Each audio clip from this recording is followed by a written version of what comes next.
Në udhkryqin ku takohen rruga i Lindenit dhe bulevardi Goce Delqev në Gostivar, mbrëm ka ndodhur një aksident trafiku me çrast të lënduar kanë mbetur 2 persona.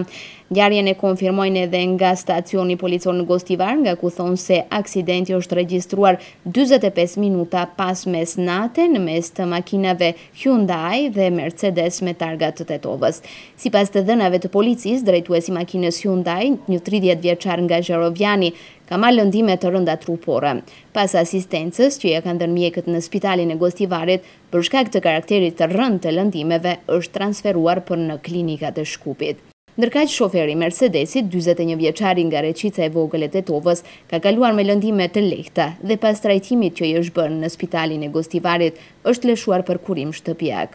Organet kompetente kanë bërë inspektim në vendin e ngjarjes dhe sipas informatave të para, bëhet fjalë për mosdhënie të përparësisë për kalim. Kujtojmë se gjatë ditës së djeshme, edhe në regionin e Tetovës ndodhen 2 aksidente në trafik ku përpasoi patje dhe të lënduar rënd.